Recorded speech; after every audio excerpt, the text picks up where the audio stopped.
Саламатсыңарбы урматтуу студенттер.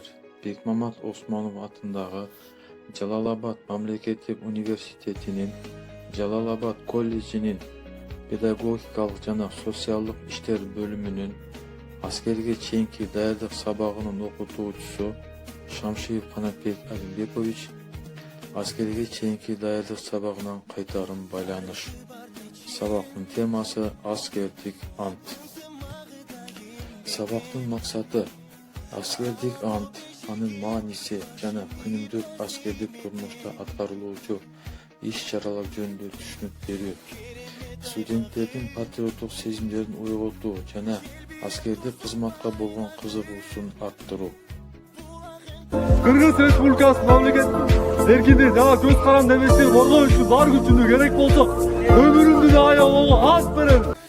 Окутуунун жыйынтыгында студент аскердик антты, анын маанисин жана жоопкерчилигин билет. Күнүмдүк аскердик турмушта аткарылуучу иш-чаралар жөнүндө түшүнүгү болот.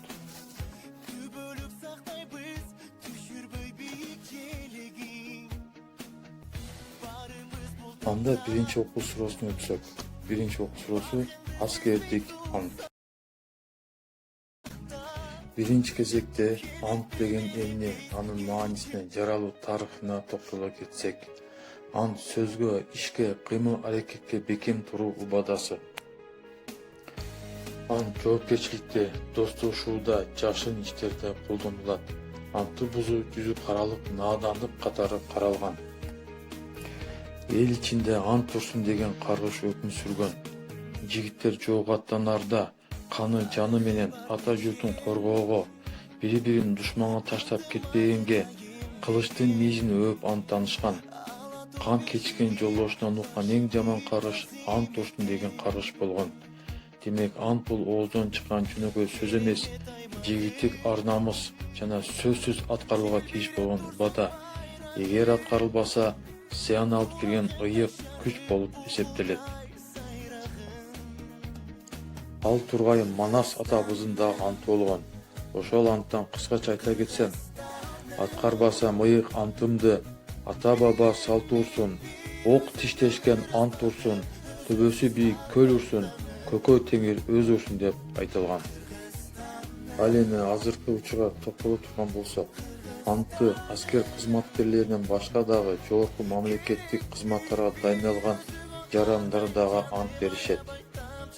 Мисалы, депутаттар, министрлер, өлкө башчысы жана башкалар ата журтка адилет кызмат кылып эл үчүн иштөөгө ант беришет. Ант берилгенден кийин гана кызматтык милдеттерин аткарууга киришишет. Андан сырткары дарыгерлер да Гиппократтын антын беришет. Ар кандай жагдайларга карабастан адам өмүрүн сактап калуу боюнча медициналык жардам берүү жөнүндө ант беришет. Дарыгерлердин ант бергендиги жөнүндө фактысы алардын дипломунда тиешелүү белги менен ырасталат.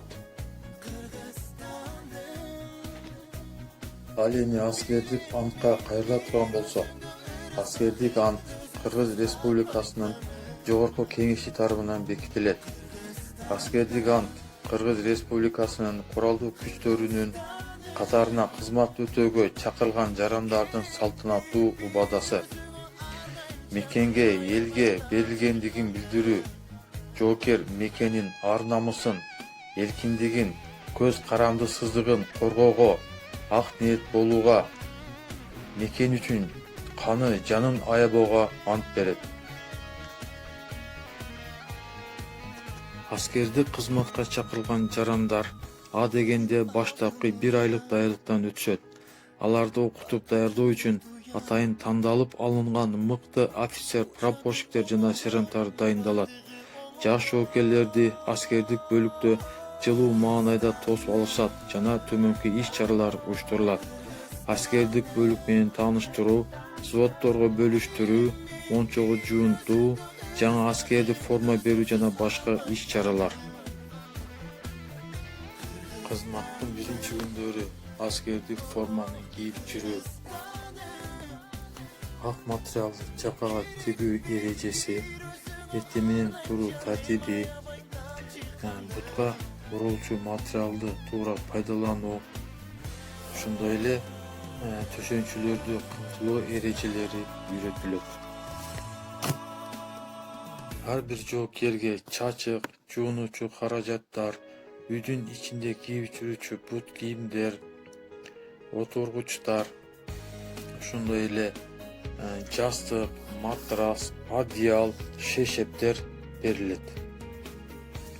Ал эми кийинки күндөр атайын түзүлгөн сабактардын жүктөмөсү боюнча аскердик тартип, аскер кызматкерлеринин бири-бирине кайрылуу эрежелери, аскердик наамдар, ошондой эле саптык даярдык, боо атуу даярдыгы жана жеке короочу каражаттар жана аларды колдонуу боюнча күзмөн даярдык сабактары башталат. Аскердик ант бергенге чейин жоокер кызмат ордуна дайындалбайт. Согуштук аракеттерге катышууга, күзмөн кызматтарды аткарууга, ошондой эле кароол кызматын аткарууга тартылбайт. Курал-жарак жана согуштук техникалар бекитилип берилбейт. Камак түрүндөгү жаза чаралары көрүлбөйт. Жогоруда айтылып өтүлгөндөй, жаш жоопкерлер баштапкы аскердик даярдыктан өтүлгөндөн кийин гана аскердик ант тапшыруу аземи өткөрүлөт. Ант берүү иш-чарасы бөлүктүн командиринин жетекчилиги астында салтанаттуу түрдө өткөрүлөт. Аскердик антты тапшыруу аземине жоопкерлердин ата-энелери, район шаардын акимдери жана күч түзүмдөрүнүн жетекчилери да чакырылат. Ал эми жаш жоопкерлер баардык келген коноктордун ата-энесинин, командирлердин катышуусунда ата мекенин коргоого салтанаттуу түрдө ант берет. Uğurçul geçe bilmegen, uğurtun kimdesi bugün. Kızıl et çiğden gönülüp, kıyalım köp öylegen. Kırgız et gelem dinegen, kırgız et ketem dinegen. Jokerler, hurra!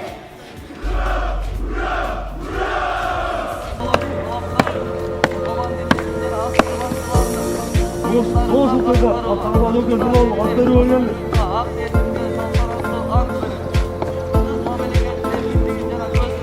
Нурландын орозобек, Кыргыз Республикасы Конституциясы жана мыйзамдардын ыйык сактоого, аскердик уставдардын жол жоболор, талаптардын, командирлердин жана аскер башчылардын буйруктарын так аткарууга Кыргызстан элине, ата журтка ак диетинде салтанаттуу ант берип, Кыргыз Республикасынын мамлекеттик эркиндик жана көз каранды эместигин коргоо үчүн бар күчүмдү керек болсо өмүрүмдү да аябоого ант берем.